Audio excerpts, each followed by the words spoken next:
Hey everybody, welcome to Sports Spectrum. I am Jason Romano, and I'm very excited to be joined today on the show by Lecrae. You know Lecrae, the rapper, the songwriter, the producer, the New York Times best-selling author. What's up, Lecrae? Welcome to the show, brother. It's good to be here. You know what I mean? It's an honor, it's a privilege, a pleasure to be here, man. It's good to see you. Good to talk to you. Our paths have crossed a couple different times when I was at ESPN, and always been a fan from afar. Got to meet you a few times, and just excited for all God is doing in your life. You got a new album and you got a new book. I want to talk about both of those in a second, but we got to talk some sports first. And I'm really Do just it. curious because I know you're a huge sports fan. What you've been thinking about the NBA's, the playoffs and playing in the bubble. I've been a big fan of it. I've been enjoying all the games. What's your take on it? Yeah, I've been a big fan as well. I think it's like, in some cases, it's like a basketball fan's dream because it's just games back to back to back to back, Yes. and in a time when you can actually be at home to watch them. So it's been exciting to see. It's been exciting to see the level that everybody's playing at. I'm seeing players do stuff that I haven't seen them do in years. Shout out to Melo, Hmm. and Hmm. it's been great, man. I've loved every minute of it.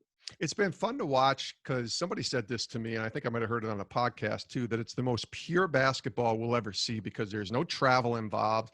You're not home or away, and you have the advantage of playing. Not that we don't love going to those games, but it's really just guys well rested, coming together on a neutral court and balling out. It's kind of fun. Yeah, yeah. It reminds me of like AAU tournaments, when they're just going at it and just playing great basketball. Let me ask you about your world intersecting with the NBA world and when that first happened. I know that you've been involved just with a lot of friends in the league and having done some concerts at, NBA games and other places. When was your first experience of your world as Lecrae, the rapper, kind of intersecting into the NBA? I think for me, it's something that I really desired. Being a basketball fan, being an NBA fan. I found that I had a lot of fans in baseball. I'd had fans in football, which I was grateful for. But I was like, man, what is it about the NBA? Why can't I seem to penetrate this space in this world? And so I never forget, you know, uh, seeing. From me, it was seeing Coach Bobby Jackson bring me back to meet the team during practice one day, and Hmm. uh, and it was the Sacramento Kings. We were on tour, and he brought me back to see him, and I was just like, "Oh, this is crazy!" Just interacting with the team, and then passing out my CD at the time, and that was kind of like my first time really being in that space, and it was mind blowing. Um, but then after that, it definitely was just having a not random, but a concert in the Bay Area, and Steph Curry just pops up. This is before he was the Steph Curry that Right. he is now, but he pops up and comes backstage, and we get to talking, and that was like I was like, well, I'm here now. Yeah, that's cool. Lecrae's our guest here on Sports Spectrum. I heard you share on your YouTube channel, so I want people to go watch it because it's really well done with cartoons and drawings on your Michael Jordan story and your encounter with Mike. And I'm wondering if you could share it. You don't have to go the whole, length of what you shared on your Yeah, YouTube channel because we want people to go watch that as well. But I was cracking up. I have a Mike yeah. story that's much, much smaller and not as cool as yours, but I would love to hear you share your MJ story. Oh man, it's funny. MJ, this is All-Star Weekend. I don't know if it was maybe 2014, I believe. I'm not sure exactly the time period, but All-Star Weekend, and it was his 50th birthday party. And I'm like, man, I'm going to all these events, and my kind of mentor slash manager at the time was Fred Crawford, who played in the NBA with MJ back in the day. So he said, "Oh, I know MJ. Let's go to this party." And I was like, "Are you serious?" He's like, "Yeah, I'll introduce you to MJ." I'm like, "Oh my gosh, I'm about to meet Michael Jordan." So, like a childhood idol. So we get up to Mike, and what a lot of my fans don't realize, what people don't know, is I'm 6'4.5", almost 6'5" with shoes on. So I'm sitting there talking to Mike, and he's enjoying himself. He's having a good time that night. And Fred introduces me to him, and Mike is like, "Man, how's it going out there?" I was like, "It's going great." He's like, "How you feeling out here?" And I was like, "How am I feeling out here? I guess I'm feeling good, Mike. I don't know." He's like, "Is it everything going good this year?" And I was like, he's always asking me about my year. I guess, yeah, I mean, put out some music, it's like, been a good year. He's like, well, I'm liking what I'm seeing out there. Guys are looking good out there. It's looking competitive. And I was like, he thinks I'm a player. He thinks I play for a team in the NBA. Clearly, he must think I ride a bench somewhere because he doesn't even know who I am. But I just went with the flow. When Mike thinks you play, you play. That's So I right. just was like, the year's going good, Mike. Everything's looking good out here. People need to go Yeah, to YouTube and search Lecrae Michael Jordan and watch the rest of it. It's an incredible story. It's really well done yeah, too. Your team did a good job with the animation and in telling the story and making it even more funny, I think, than the way you yeah, told it. It's fantastic. So people need to go to yeah. YouTube and search that. What did you think of The Last Dance? I know you watched it, the documentary. I thought it was fantastic. What were your thoughts on it? I was addicted. I was so mad every time I had to wait for the next episode. I was just like, I literally was texting like people in the NBA, like, hey, I know you have a connection at ESPN. Can you get me in advance? Like, give me the whole thing. Somebody help me. Come on, man. We're But so I thought it was spoiled. phenomenal. Yeah, we're I so know, right? spoiled, right? We're all binging shows on Netflix, and now they're making us wait like it was 1992 or something. Exactly. Yeah. Yeah. So, but no, it was so good to see behind the scenes and just even for this, era of basketball fans to see what that era was like and to see the competitiveness of it and what they had to endure, what he had to endure, and why he's great. It was great for my son, just to be like, wow, Mike. I know Michael Jordan was good. I didn't know he was that good. That's So what I it's hear. A cool. lot of young people, maybe under 25, who really didn't get a chance to watch him, are saying, "Oh, that's what you mean by the GOAT," when they see what he Right. was about and what he Right. accomplished. Yeah, that's awesome. Absolutely. Lecrae's joining us here on Sports Spectrum. I'm holding in my hand an advanced copy of his new book. It's called I Am Restored: How I Lost My Religion But Found My Faith. He's also got a new album out. We got a documentary out. Dude, you are busy, but I really want to kind of focus on this idea of restoration, why the album, the book, and why it focuses on that topic. Yeah, I think we're all in some unique times, emotionally, mentally, spiritually, and I think it was very necessary for there to be voices in the middle of these dark times to say that there can be hope in the middle of the chaos. And I've seen quite a bit of chaos in my own personal life, and I've traveled enough to see chaos in everyone else's lives. And oftentimes, some people just don't have a voice; they don't have a representative to walk them through that. And so I kind of wanted to use my own journey and story to be a picture of what walking through chaos and coming out on the other side of it in a healthy way looks like. So the album is out now. It's fantastic. It's called Restoration. Really enjoyed listening to it a couple times on Spotify. You got the new book coming out October 13th. I Am Restored, and it's really fascinating to read what I've read. I know it's not the entire book in as far as the advanced reading copy goes, but there's a lot of powerful stuff in there, very vulnerable stuff, and I Mm. assume that was intentional to be as vulnerable as possible. Absolutely. Yeah. My philosophy is that, my scars will help other people heal. And so when you can see my scars, you can believe that your wounds uh, can actually heal because that happens. So I wanted to be as vulnerable as possible when writing the book.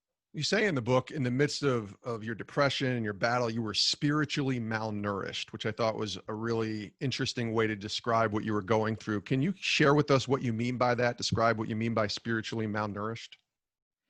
Yeah, I think you know, like in anything, that when you're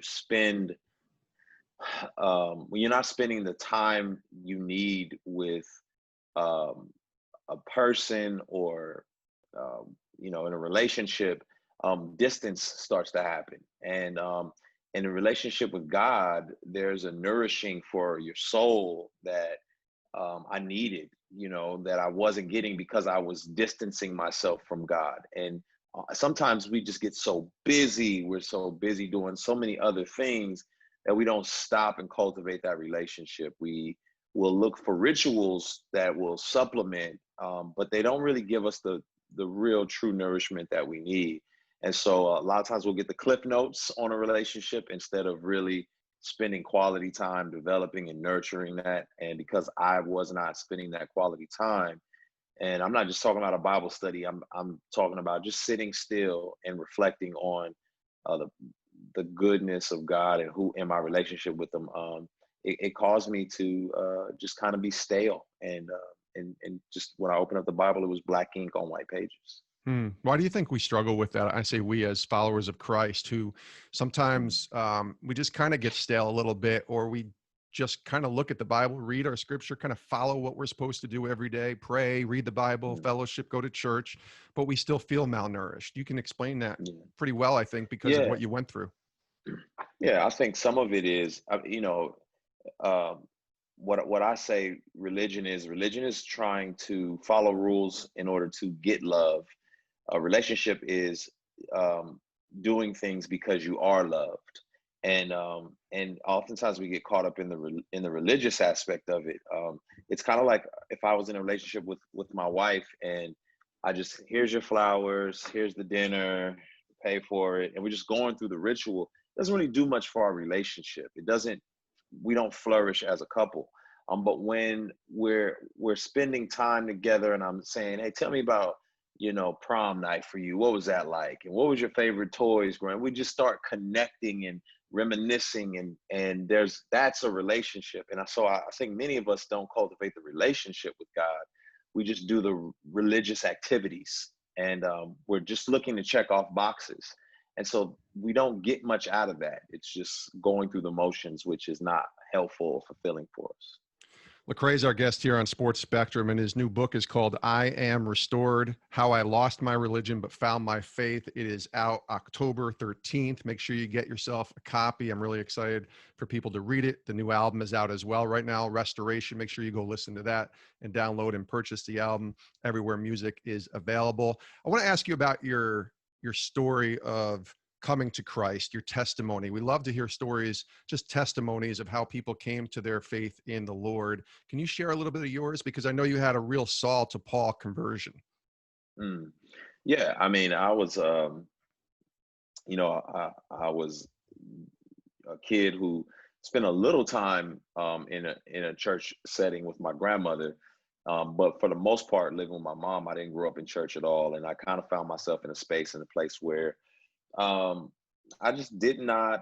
My mother taught me to just, to read a lot and be educated. So I valued education and way more than I thought about spirituality. And a matter of fact, I kind of frowned on spirituality because I thought it was not an intelligent choice. So atheistic most of my young life, and then as a young adult, um, I just started exploring. I went through some trials and tribulations as a teenager.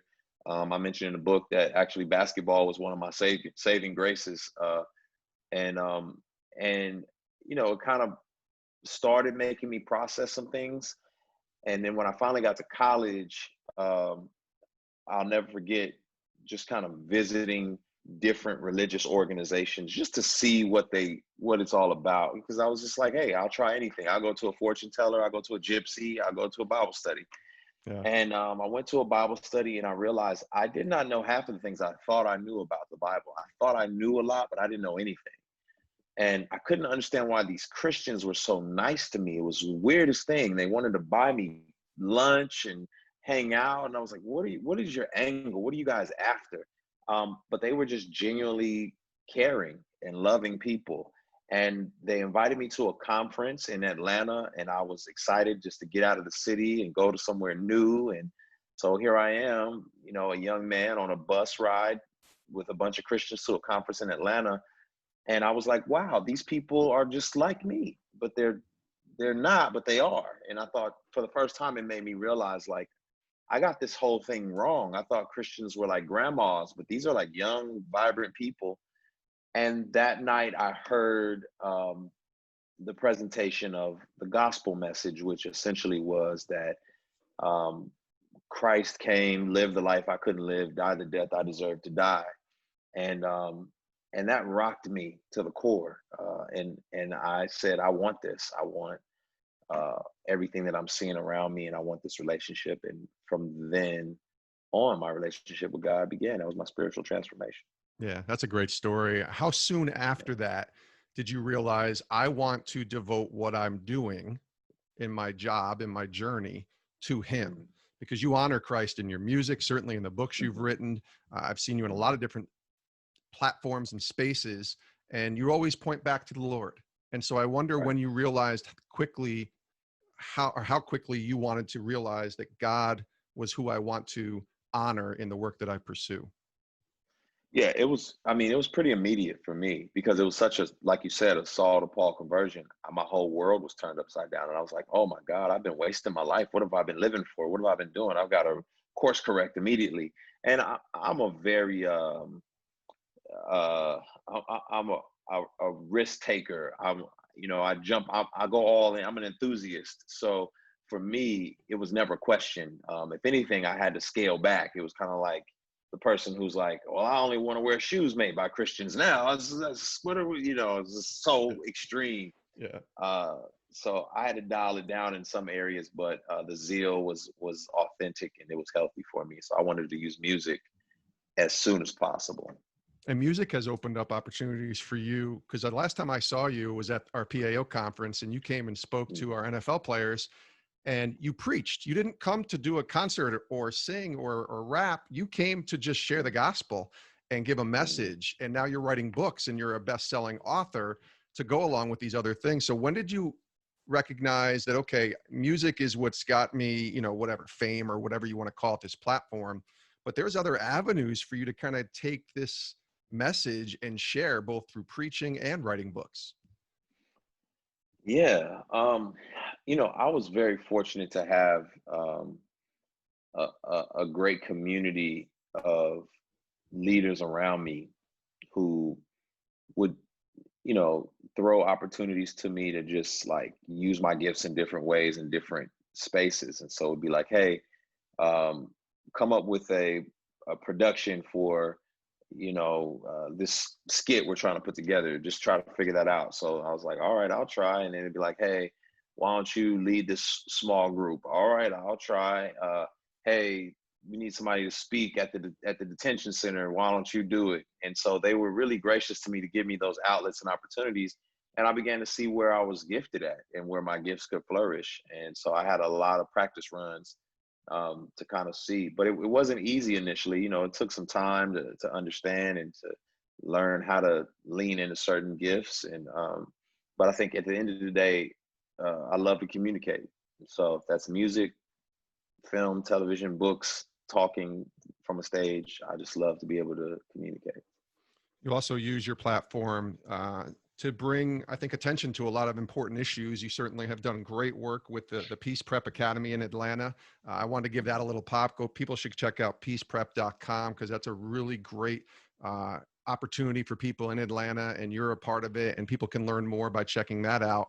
You also use your Instagram page and your Twitter page to speak out as well. And sometimes that's not popular, and that can be difficult for a lot of people to hear and have these uncomfortable conversations, as my friend Emmanuel Acho is doing right now. I'm wondering Yeah. for you in 2020, what type of uncomfortable conversations that you've had? I'm assuming many, but this Mm. opportunity, not just in a pandemic, but certainly with race and the culture and the society that we're living in, the uncomfortable conversations that Lecraes had. Oh man. You know what? I think for me it is helping people understand that issues of justice, issues of care and concern are not political ideologies, but they're biblical ideologies. And so with Christians, obviously, that's very tough because a lot of Christians aren't able to see things as biblical or scriptural. They see them as political, and when they become political, then there's room to debate or there's room to argue. But if they're biblical, if we're saying that this is what God's heart is, and sometimes we have to make some tough choices. And so for me, those are some of the uncomfortable conversations that I've had to have, is to say, hey, listen, I'm I'm just going to have to challenge your perspective on this, because a lot of times we're marrying our faith to other things. We're marrying our faith to our politics, or marrying our faith to symbols, and not being authentic uh, and consistent with what God says. And so, you know, for God so loved the world, there's not one particular nation that God is like, oh, actually, I love Rome a little bit more. And then, and so we just have to kind of have that mindset. And that's been tough. Yeah, you tweeted actually, I think it was this morning recently, that you said, drown out the noise and listen to God. And Hmm. with all of what's going on, there feels like there's a lot of noise out there, some that's Hmm. justified actually, and people need to speak Sure. out and stand up. But how have you been able to drown out the noise and just focus in and listen to God? Yeah, I think for me, it's been taking some time to sit back and look at everything in the context of how God wants us to see things. Because everything has a vantage point and a perspective, that a lens that we should see things through. And sometimes we can't, because you can't, it's like my mom would say, you can't see the forest for the trees. You're so deep in the dense part of the forest, you can't see the trees. You can't see everything that's going on. And sometimes we have to back up and get that aerial perspective that says, wait a minute, let's think about this from this vantage point. And so meditation has been helpful for me, just my daily prayer meditation time, and just trying to see things, listen to podcasts, reading has all helped me kind of sit back and say, okay, what is God saying about everything that's going on?